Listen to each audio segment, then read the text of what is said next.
his relationship with his parents. The Queen and Prince Albert looking regal, the Prince with an admonishing finger towards his heir apparent. Victoria looking out to the world, not looking at her family at all, in regal serenity. Edward carried an extraordinary burden of expectation. Victoria announced the birth of her son and heir to a relation by saying, "He is to be called Albert, and Edward is to be his second name. You will understand how fervent my prayers are to see him resemble his angelic, dearest father in every..." She and Albert certainly had a very passionate marriage. That in some way explains her relationship perhaps with her children. Sometimes the children of lovers are orphans. That's what happened to the royal children. They were somewhat excluded from the bond between their parents. Edward's isolation was increased by his parents' other mutual passion, the family business.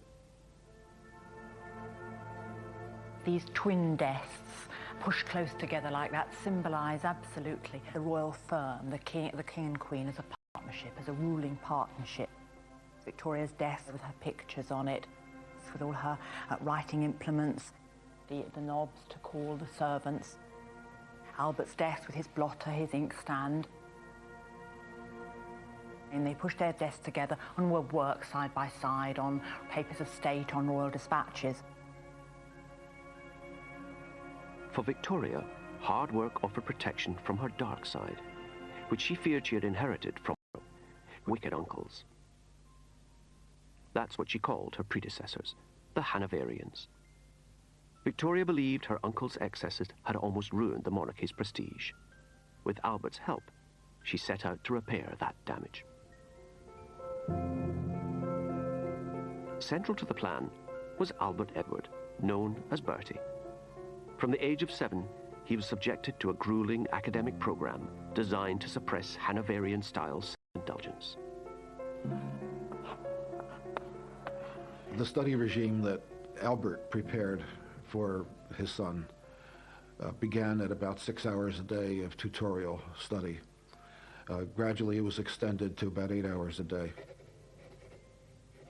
Edward was slow to learn, slow to read, slow to write. He wasn't very good in mathematics. He wasn't very good in reading. He wasn't very good in history. He was a terrible history scholar. And his father was appalled. Edward probably had attention deficit disorder, which meant that he was impulsive, that he was inattentive, he was in need of constant physical activity. The boy rebelled. His tutor described how once Bertie had thrown dirt and swung a large stick at me. Another time, when the prince was 11, he went to the window, stared out the window, and eventually when he was asked to come back to his desk, his father had to thrash him for that because of his willfulness, his stubbornness, his... Sad and anxious about him. He is so idle and weak. It was one thing to say that he ought to be an example to his future subjects, but to say that he should be exactly like his father was too demanding. And the parents therefore left him with a sort of perpetual sense of failure.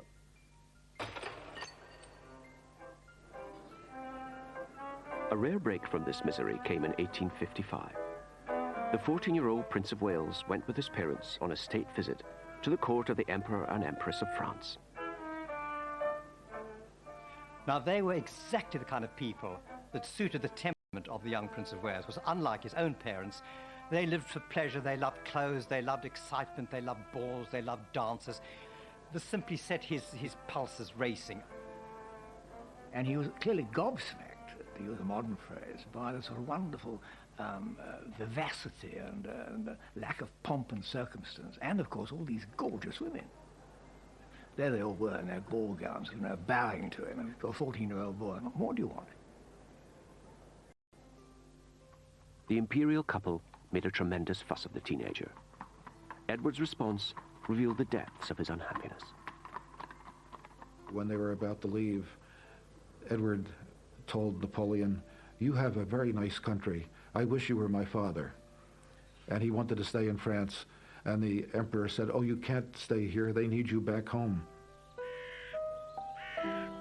Home, for much of Edward's childhood, was Osborne House on the Isle of Wight. It was meant to be a holiday home, but there was no let-up in the character-building regime. At Osborne, the playground was an allotment. The idea of Victoria and Albert for the children with these gardens was to make them productive, was to make them work hard and systematically. It was a regulated childhood, and they grew vegetables, and vegetables were checked, and if they were of sufficiently high quality, they were actually sold to the house. So in a sense, make them part of the domestic economy and make them very responsible citizens from a very early age. His high-minded parents despaired of the teenage Edward. Looking ahead, Victoria fretted about what would happen when the young prince was old enough to do as he wanted. Bertie continues such an anxiety. I tremble at the thought of when he will be of age and we can't hold him. It is too awful a contemplation. In 1860, Edward's parents took a gamble.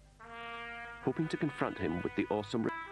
They made him stand in for the Queen on an historic 3-month tour of staunchly Republican America. He was just 18 when he became the first British royal to visit the United States.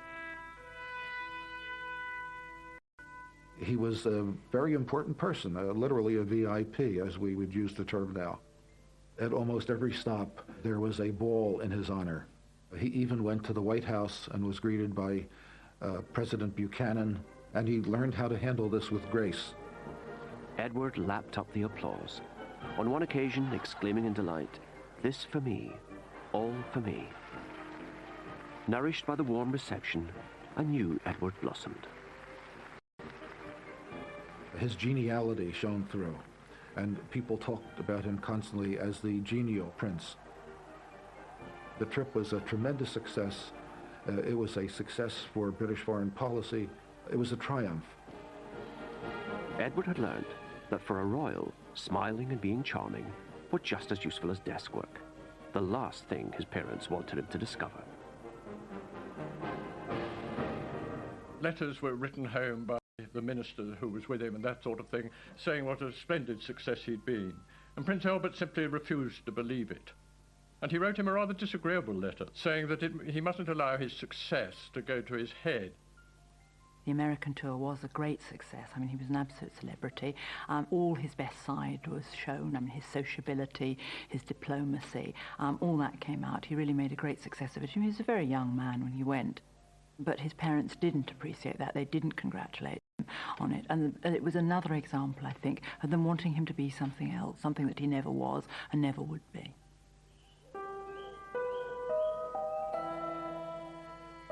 On his return, Edward was told to reapply himself to the doomed attempt to be like his father. He was now to become an intellectual. In 1861, he went up to Cambridge University. But unlike other students, he didn't take lessons in college. Instead, he was installed here at Madingley Hall and closely watched by hand-picked guardians.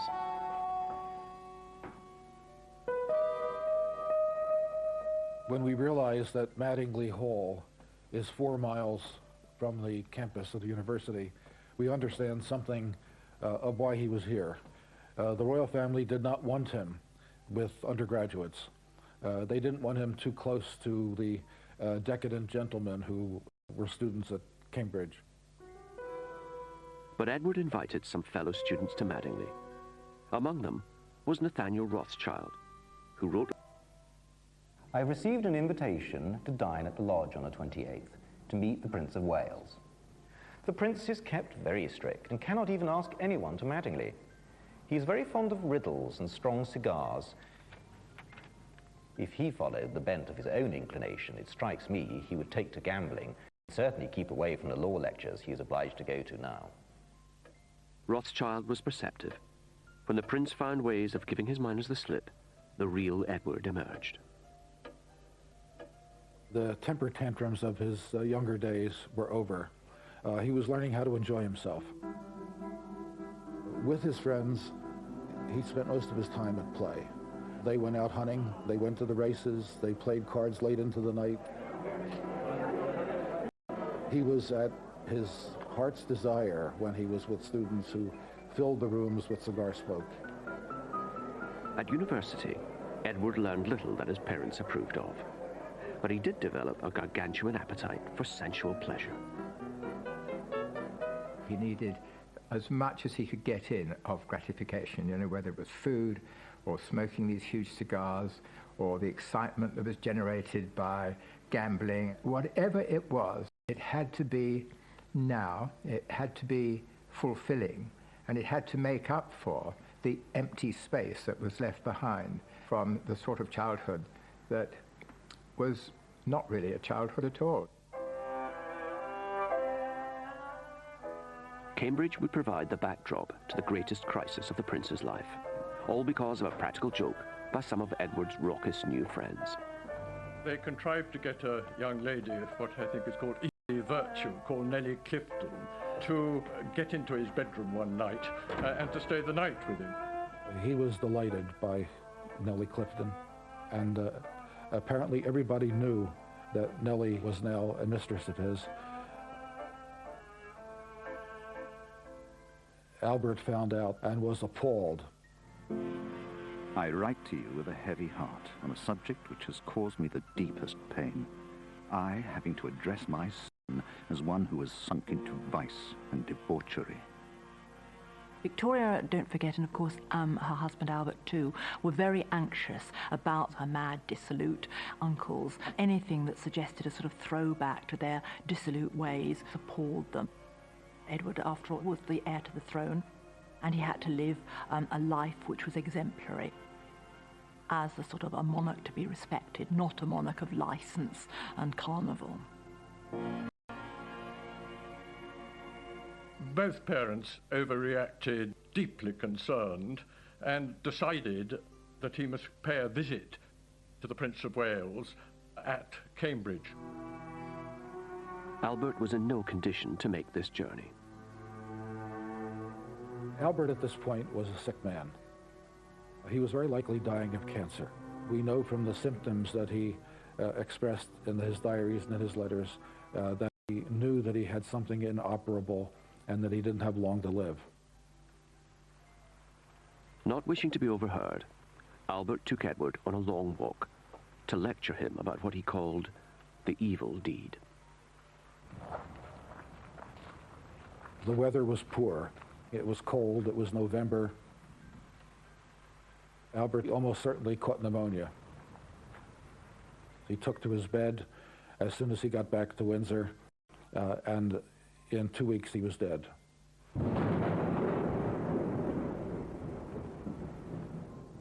On the 23rd of December, 1861, Prince Albert was buried in the chapel at Windsor. Victoria was absolutely distraught with grief. She really felt that her life was over. She'd seen the monarchy very much by that time as a partnership. She'd not only lost an emotional partner, her helpmeet, but she'd also lost her sort of business partner, a working partner. And at that time, she didn't seem to take very much comfort in her children. The regretful prince wrote to a Cambridge friend about his late father, admitting, "I fear I have often given him pain by my conduct." By the time he wrote this letter, Edward had already dropped out of university. He knew that the most happy time of his life was over, that he would never be able to retrieve those years. He would have liked to have stayed longer, but he now felt that he had to take his father's place, to be the leading male member of the royal family. But Edward was in for a shock. The Queen attributed Albert's death, I mean totally irrationally and unjustly, to the Prince of Wales. And she wrote a letter to her daughter Vicky after Prince Albert had died at the end of 1861. And she said in this letter, it was Bertie's fall, that's what she referred to the incident with Nellie Clifton as, Bertie's fall killed his father. And then she said, it's rather awful, that... Oh, that boy. I never can or shall look at him without a shudder. You've killed your father. I mean, a dreadful thing to tell a child, isn't it? And he carried the burden of patricide for the rest of his life.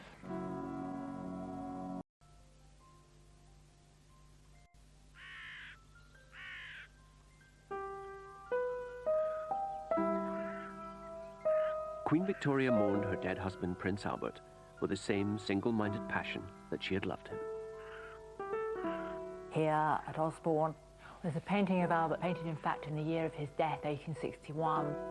And if we cross to the other side of the fireplace, there is a marble bust of Albert, and over there's another portrait of Albert sitting looking relaxed. If there was an important matter of state or family matter which concerned her, she would actually go and consult with the bust of Albert. You know, Albert, in a sense, presence was everywhere for Victoria.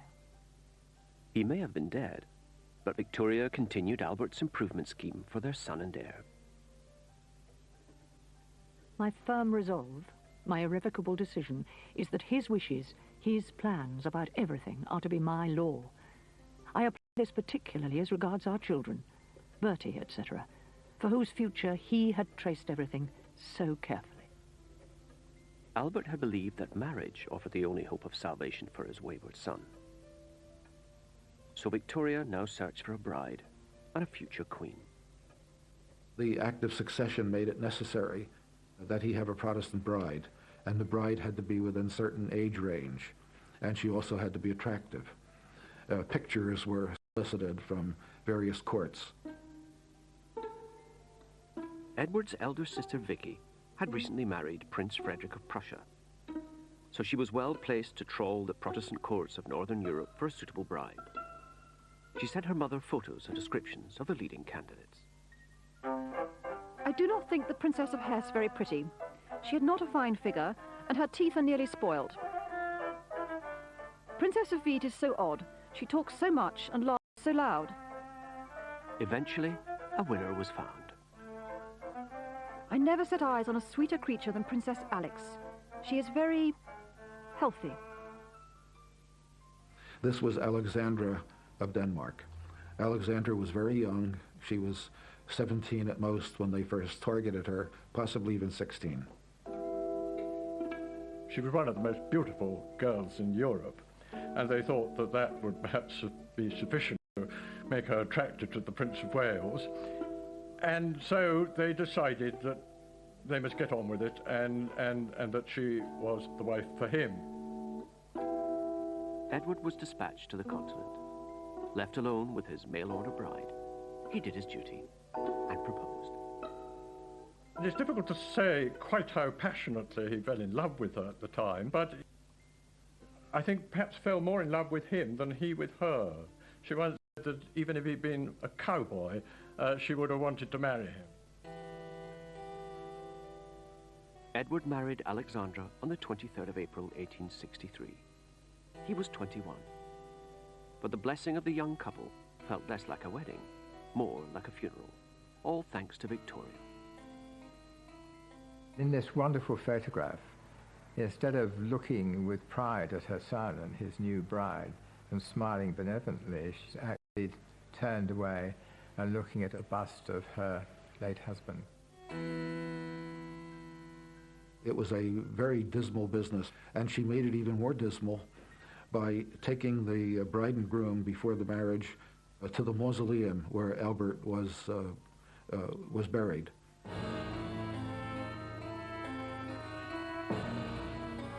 She's saying, this is the father that would have been there to bless you, and this is the father that is always there. This is the father to whom you have to live up. It is a most poignant picture.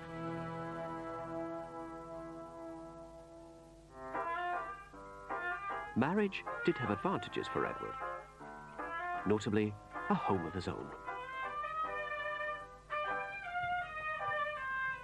Well, this is Marlborough House in London, and this was his marital home. He moved in here in 1863, just after he married Princess Alexandra. You can see how living in a place like this must have reinforced the idea that Edward always had of his status as a prince.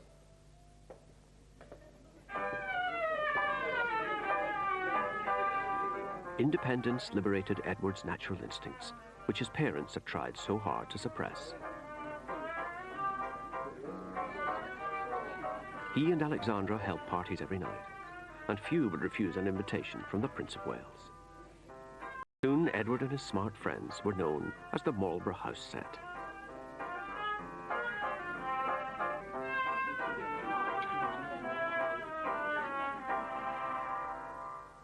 He needed people, he needed social input, and he needed all the excitement and love and attention that one gets when life is just one long party. Victoria was not amused. She felt that Alexandra was not very clever and had not acted as the sobering influence which she had hoped for. I fear Bertie and Alex will be nothing but two puppets running about for show. From the royal stables. There she was, wheeling around, looking very pretty, I'm sure.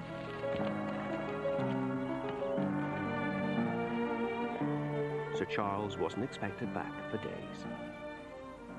But fishing in Norway was very bad that year. It had been a heat wave, and most of the fish had been already caught. The salmon had been already caught, so he decided he'd come home to see his lovely wife. He was missing her. Sir Charles was outraged. The prince beat a retreat, leaving the irate husband to vent his anger. Afterwards, he gave orders for the ponies to be brought out. And Lady Mordaunt was brought down onto the...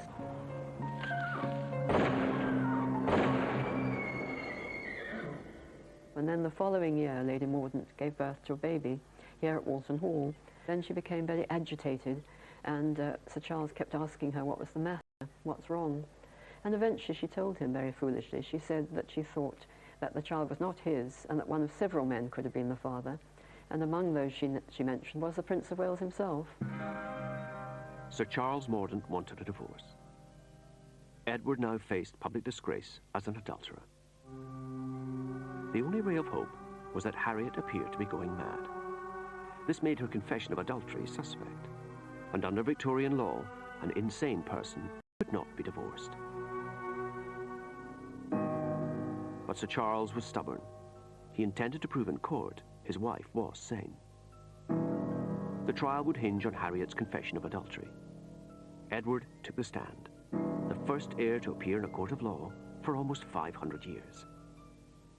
He came into the witness box and was asked flatly whether he had or had not committed an act of impropriety with Lady Mordaunt, to which he replied, no, he did not, had not. The court then heard from Dr. William Gull, Edward's personal physician, who said that in his expert opinion, Harriet was insane. On the testimony of a prince and the diagnosis of an eminent doctor, Harriet was declared mentally unfit. She spent the rest of her life in an asylum, her claims of adultery dismissed as fantasy. Edward had got away with it.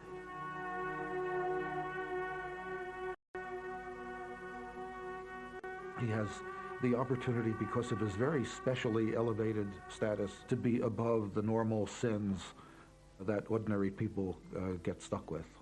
And he learned it, and he learned that it was useful to him to have that status.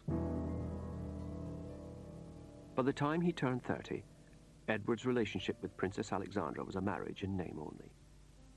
And for the rest of his life, he would enjoy a string of exotic affairs.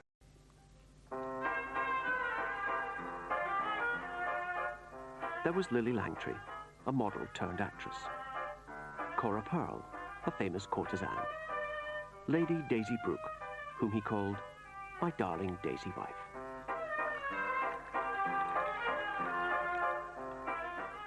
Any Prince of Wales, he can simply, the opportunities are absolutely endless. And once women realized what he was like, he in a way became fair game for any kind of adventurers. At house parties, he would sleep with a woman for one night. He might go. Prince Albert had helped with her workload and even had his own key to the boxes. When Edward asked for one, Victoria replied, "You could not well have a government key, which only ministers and those immediately connected with them or with me have." The prince was impulsive, and his impulsiveness led him into indiscretion, and she realized that to give him any access to information was wrong. because he could not contain it. She wanted to keep in full control, and so she was very, very reluctant to let him see government dispatches or any Foreign Office documents or anything like that. In many ways, she fueled the fire of Edward's rather unemployed youth style of life, because he wasn't seen to have a role in it. It must have been very frustrating and somewhat humiliating.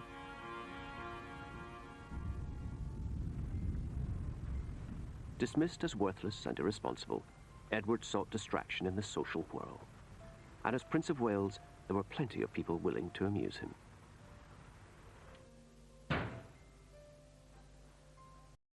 Christopher Sykes is a descendant of a leading member of Edward's Marlborough House set.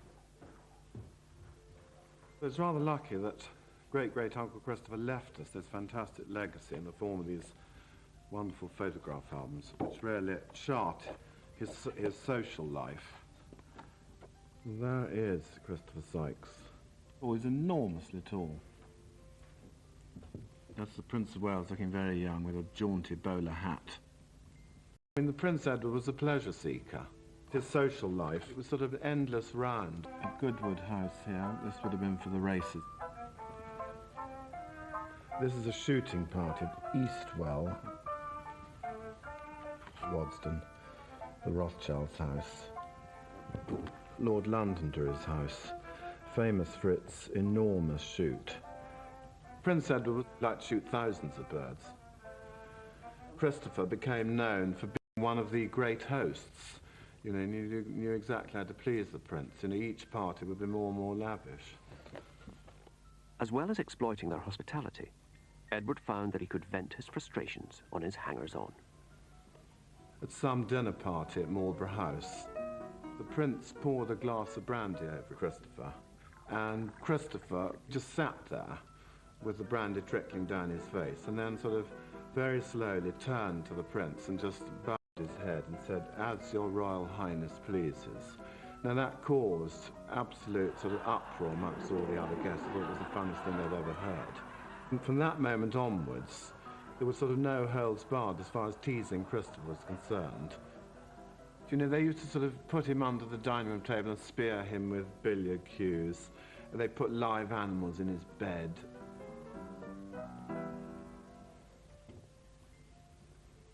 Well, he was a bit of a bully, Edward. He enjoyed having the power over people. Christopher Sykes' friendship with the prince ended up costing him more than his self-respect. No, he went bankrupt, unfortunately. You know, he just blew every penny he had. He died sort of penniless. It's rather sad, really. Poor Bertie gives much cause for remarks of no good-natured kind.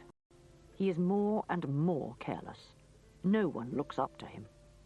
Victoria feared that Edward's lifestyle was damaging the image of the monarchy, but her own behavior wasn't helping either. There was a lot of Republican agitation, the idea that the Queen was invisible, having continued her mourning. The government was paying a lot of money to maintain a monarchy, and she was not there. She would not open Parliament. She would not appear in public in almost any way. Edward, meanwhile, was more and more rumored to be involved in what amounted to problems. The popularity of the monarchy was sinking until fate and bad drains intervened. Bertie, in December of 1870, caught typhoid, and this really was a turning point. The Queen rushed to Sandringham, where he was. She took complete charge of the household. She was a killer. The plight of the royal family touched a nerve. The invisible Queen and her playboy heir became just a terrified mother and her dying son. Edward's timing was perfect. His illness reached its climax on the same day of the year his father had died. On the morning of December the 14th, he suddenly opened his eyes, saw the Queen, and said, "How very kind it is of you to come and see me." 2 months later, Edward, still weak from his illness, went to St. Paul's Cathedral to publicly give thanks for his recovery. Thousands came to watch and cheer. Totally by accident, the Prince of Wales had pulled up British republicanism by its feeble roots. The result was a feeling of great relief around the country that the succession had been saved, that Edward was going to survive and become king. And it was also thought that because he had come through this near-death experience, that he would be renewed, he'd be a different person, that he would understand that he had a new chance at making a dignified life for himself. If this great warning is not taken, and the wonderful sympathy and devotion of the whole nation does not make a change in him, it will be worse than before, and his utter ruin. For once, Victoria followed her own advice. She gave her son a job. In 1875, he was sent to India on the first royal visit since the mutiny. There was no chance that his mother was ever going to go to India. In fact, I don't think she ever visited any of her dependencies around the world anywhere. It was a means of associating him with, to use a much-used metaphor, the jewel in the crown of the British Empire, and to show that he could go abroad as a representative, not just of his country, but of his family and the institution that they represented. And it certainly was very good for his own public relations. Edward had been persuaded to visit India by the prospect of the hunting. And along the way, he did manage to bag 8 tigers. But amidst the carnage, the prince's personality, above all his easygoing charm, served him well. He enjoyed himself, but he also represented the crown, and he did so with flair, with dignity, with great ceremony. He was a tremendous envoy, ambassador extraordinary. It was a complete success. But any pride Edward might have felt was ruined when he read in the Calcutta Times that back home his mother had been created. He now saw his hunting trip had a secret agenda, to test public reaction to the Queen in the wake of the mutiny, and no one had told him. The prince wrote home complaining, "As the Queen's eldest son, I think I have some right to feel annoyed," adding, "I should have received some intimation of the subject from the Prime Minister." Fearful humiliation to see the future king of this country dragged, and for the second time, through the dirt in a court of justice. A terrible humiliation. Edward was furious. He felt Gordon Cumming had no right to wash his dirty linen in public, and so risked damaging the reputation of a royal prince. He called the trial unnecessary and abominable. Barrister Peter Clark is a descendant of Gordon Cumming's lawyer and has made a study of the Tranby Croft case. The opening day of the trial, the court would have had a very strange look. Lord Coleridge presiding. This was something that was going to be done in the full glare of the Lord Chief Justice's court in the Strand. The heir to the throne sat next to Lord Coleridge on the bench. Edward would remain on the bench throughout. Here he was well placed to influence proceedings and undermine Gordon Cumming. From the contemporary sketches, he has a rather amused expression on his face as he's sitting on the bench, knowing that he's the centre of the way about what's going on. The jury would be in approximately this position and looking straight across at the Prince of Wales as they heard every bit of evidence. The jurors would have been surprised and in awe of the heir to the throne being within feet of them. When he was asked his opinion, Edward didn't hesitate. The juror stood up and asked the Prince of Wales, "What was your Royal Highness's opinion at the time as to the charges made against Sir William Gordon Cumming?" And the Prince of Wales turned to his side to face the juror. The charges appeared to be so unanimous that it was the proper course. No other course was open to me than to believe them. The case was now effectively closed. The jury's verdict went against Gordon Cumming. Plainly, their verdict had been affected by the Prince of Wales's evidence. Gordon Cumming faced social death. Edward's dignity had been wounded, but not fatally.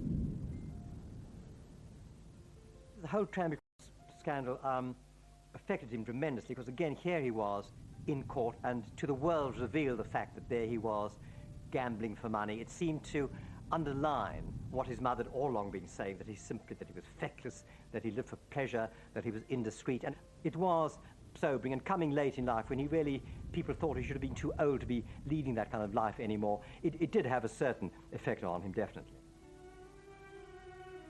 After Tranby Croft, Edward finally graduated from adolescence into adulthood, just in the nick of time. By the 1890s, he's 50. He is aware that his mother, being in her 70s, can't go on forever. And I think what we see changing in him is the knowledge that he could, any day, wake up and find that he is king, which is perhaps something he hadn't felt 10 or 15 years earlier. And I think, to an extent, he kept slightly more careful company after that. A sign of Edward's maturity was his new mistress, a society lady, Alice Keppel. Like her direct descendant, Camilla Parker Bowles, Alice would become the long-term companion of the Prince of Wales. She was, like all his mistresses, a very beautiful woman, a very well-dressed woman, the kind of voluptuous sort of woman that he liked. The relationship is different from the early women. She was nobody's fool, Alice Keppel, and she knew how to handle him. She knew how to handle his very, very short temper. As he got older, so he became more short-tempered, more gruff, and she served as a kind of liaison between him and... Alice's astuteness was essential to the older Edward, because he had finally become a player on the political stage. His mother still kept him in the dark, so he had sought illumination from other sources. Marlborough House was the pinnacle of British society in the late 19th century. Anybody who got an invitation to come to dinner here had arrived. And whenever his smart friends came here, they would be talking about politics, because that's what they did for a living. This is where he would ply them with a drink, take them to dinner, and find out what was going on in the world. And where he would acquire what he thought was the level of knowledge and understanding of current affairs that someone in his position ought to have. It became a sort of fetish for him. It became a way of getting his own back on his mother. If you're going to stop me doing this officially, I'm going to do it unofficially. And because of my popularity in society and my magnetism over these people, they will come to me and they will tell me these things, whether you like it or not. Edward's informal intelligence network spread far and wide throughout Europe, which he frequently visited. The Europe that he grew up in, as Prince of Wales, was run by about 400 or 500 families. They were the chancellors, they were the foreign ministers, they were the ambassadors, they were the generals, they were the chiefs of staff, they were even the archbishops in all these continental countries. And if you were at the top of that pyramid, you'd function not through papers and archives, but through this unique nexus of links which he had as the leader of European society. Edward became known as the Uncle of Europe, and a frequent topic of conversation at his dinner table was the aggressive behavior of one of his nephews, the German Emperor Kaiser.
mother had to thrash him for that because of his willfulness, his stubbornness, his... Sad and anxious about him.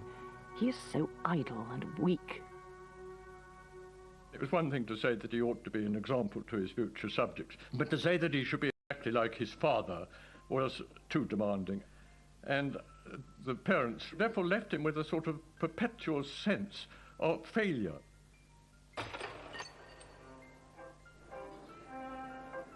A rare break from this misery came in 1855.